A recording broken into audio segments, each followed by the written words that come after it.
एक नन्ही सी जान का दुनिया में आने का सफ़र अक्सर शुरू होता है इन दो पिंक लाइन से। और जैसे ही एक महिला ये खबर अपने परिवार वालों को देती है, घर में खुशियों का माहौल बन जाता है, मिठाइयाँ बांटी जाती हैं और बड़ों का आशीर्वाद मिलता है। लेकिन इस मुस्कान के पीछे एक होने वाली माँ का मन सवालों से भरा होता है। प्रेगनेंसी के पहले 3 महीने यानी फर्स्ट ट्राइमेस्टर अक्सर सबसे ज़्यादा डिफ़िकल्ट होते हैं। कभी मॉर्निंग सिकनेस, कभी बहुत ज़्यादा वॉमिटिंग होना, कभी थकान होना, कभी चक्कर आना। और इसी वजह से बहुत सारी महिलाएं डर जाती हैं और ये सोचती हैं कि क्या उनकी प्रेगनेंसी में सब कुछ ठीक चल रहा है। इस वीडियो में हम समझेंगे कि प्रेगनेंसी के पहले 3 महीने में इतनी परेशानियां क्यों होती हैं, वो कौन कौन से लक्षण हैं जो हमें देखने को मिलता है और उनसे राहत पाने के लिए आपको अपना देखभाल कैसे करना चाहिए। नमस्कार दोस्तों, मैं हूं नर्सिंग ऑफिसर अश्वनी। आप देख रहे हैं मेडिकोपंथी, जहां medical awareness, mother and child health care और गवर्नमेंट हेल्थ स्कीम को सिंपल और प्रैक्टिकल तरीके से समझाते हैं। प्रेगनेंसी में फर्स्ट ट्राइमेस्टर वो समय होता है जो कि लास्ट मेंस्ट्रुअल पीरियड यानी LMP के पहले दिन से लेकर लगभग 12 हफ्ते तक यानी 3 महीने तक चलता है। आपको अपना LMP डेट याद रखना बहुत ज़रूरी है, क्योंकि डॉक्टर LMP डेट के ही बेसिस पर डिलीवरी डेट का अंदाज़ा लगाते हैं। आप जब भी ANC चेकअप के लिए हॉस्पिटल जाएंगे तो डॉक्टर आपसे आपका LMP डेट ज़रूर पूछते हैं। इसी फर्स्ट ट्राइमेस्टर में इम्प्लांटेशन का प्रोसेस होता है और एक छोटा सा एम्ब्रियो धीरे धीरे एक नन्हे इंसान में डेवलप होने लगता है। बेबी के हार्ट, ब्रेन, हाथ, पैर और बॉडी के दूसरे इंपॉर्टेंट ऑर्गन की बुनियाद इसी दौरान पड़ती है। लेकिन इस समय सिर्फ बेबी ही डेवलप नहीं हो रहा होता है, बल्कि माँ के शरीर में भी बहुत सारे हार्मोनल चेंजेस चल रहे होते हैं। प्रेगनेंसी के शुरुआती महीनों में HCG और प्रोजेस्टेरॉन का लेवल काफ़ी ज़्यादा बढ़ जाता है और इन्हीं हार्मोन की वजह से माँ को मॉर्निंग सिकनेस, वॉमिटिंग, थकान, चक्कर, मूड स्विंग और वीकनेस जैसी प्रॉब्लम महसूस होती है। लेकिन ये हार्मोन प्रॉब्लम नहीं बल्कि प्रेगनेंसी के प्रोटेक्टर होते हैं। दरअसल माँ का शरीर बेबी को एक अलग चीज़ की तरह आइडेंटिफाई करता है और अगर ऐसे में हार्मोन का सपोर्ट ना मिले तो मिसकैरेज होने का रिस्क बढ़ सकता है। ये हार्मोन यूट्रस को प्रेगनेंसी कंटिन्यू रखने का सिग्नल देते हैं, बेबी को सपोर्ट करते हैं और प्रेगनेंसी को सेफ रखने में इम्पॉर्टेंट रोल प्ले करते हैं। इसलिए कई बार जो सिम्टम आपको परेशान करते हैं वो एक्चुअली में इस बात का संकेत हो सकता है कि आपकी प्रेगनेंसी में सब कुछ एक्टिव तरीके से चल रहा है। लक्षणों की बात करें तो जो सबसे कॉमन लक्षण देखने को मिलता है वो है मॉर्निंग सिकनेस। प्रेगनेंसी के शुरुआती महीनों में HCG हार्मोन का लेवल काफ़ी तेज़ी से बढ़ता है, जिसकी वजह से माँ को उल्टी, मिचली, तेज स्मेल आना और अजीब सी घबराहट महसूस हो सकती है। मॉर्निंग सिकनेस का मतलब ये बिल्कुल नहीं है कि ये सिर्फ सुबह में होता है। ये प्रॉब्लम दिन में कभी भी हो सकता है।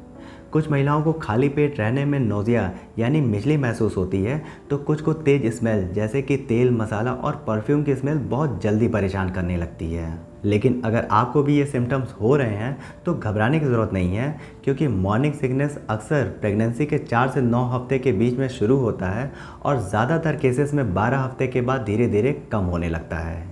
और प्रोजेस्टेरॉन हार्मोन के बढ़ने की वजह से माँ को बहुत ज़्यादा थकान और नींद महसूस होती है और ये भी 12 हफ्ते के बाद धीरे धीरे कम होने लगता है। कई महिलाओं को लगता है कि उनमें बिल्कुल भी एनर्जी नहीं बची है और ये फर्स्ट ट्राइमेस्टर में काफ़ी आम बात होती है।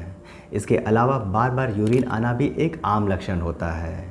ये प्रॉब्लम फर्स्ट ट्राइमेस्टर पे ज़्यादा होता है, फिर सेकंड ट्राइमेस्टर में कम हो जाता है और फिर थर्ड ट्राइमेस्टर में बेबी का प्रेशर बढ़ने की वजह से दोबारा बढ़ जाता है। हार्मोन लेवल चेंज होने की वजह से मूड स्विंग भी देखने को मिलता है।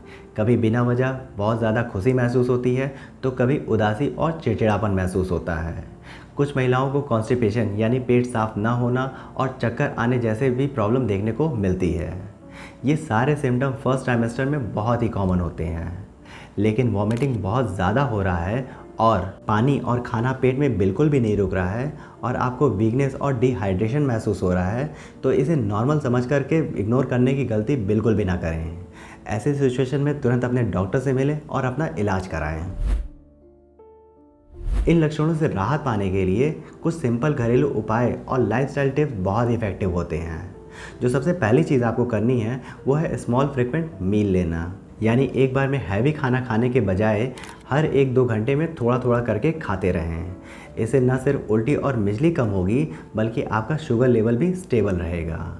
कोशिश करें कि लो फैट डाइट और हल्का खाना खाएं, जैसे दाल, रोटी, चावल, केला, खिचड़ी, ये सारी चीज़ें आप खा सकते हैं। दूसरी जो इम्पॉर्टेंट चीज़ आपको करनी है वो है क्रैकर और नट्स का यूज़। सुबह उठने के बाद कुछ सूखा जैसे कि टोस्ट या बिस्किट ले सकते हैं, और प्रोटीन के लिए ड्राई फ्रूट या फिर नट्स को भी इंक्लूड कर सकते हैं। ये मॉर्निंग सिकनेस को कंट्रोल करने में मदद करता है। इसके अलावा स्पाइसी, ऑयली और मसालेदार खाने से बचना चाहिए, क्योंकि इसकी स्मेल से मिचली और भी बढ़ सकती है।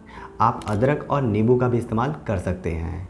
अदरक वाली चाय और नींबू पानी से उल्टी और मिचली में काफ़ी राहत मिलती है और बॉडी हाइड्रेट रहती है। अब जो सबसे ज़रूरी चीज़ वो आपको करना है वो है प्रॉपर रेस्ट करना। प्रोजेस्टेरॉन हार्मोन बढ़ने की वजह से काफ़ी ज़्यादा थकान होती है, इसलिए बहुत ज़रूरी है कि आप दिन के समय में भी थोड़ा बहुत रेस्ट ज़रूर करें। इसके अलावा बहुत ज़्यादा हैवी सामान उठाना और सीढ़ियों से बार बार उतरना चढ़ना भी अवॉइड करें।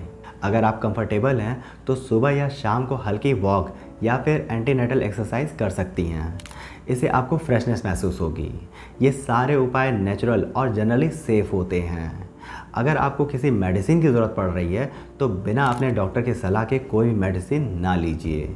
अगर आप जानना चाहते हैं कि ANC चेकअप के लिए कब आपको डॉक्टर को मिलना चाहिए और कौन सी वैक्सीन और कौन से टेस्ट कराने चाहिए, तो हमें कमेंट बॉक्स में ज़रूर लिखिएगा। मैं उस पर एक डिटेल वीडियो ज़रूर बना कर के दूँगा।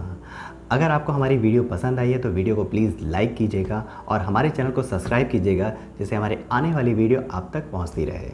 धन्यवाद।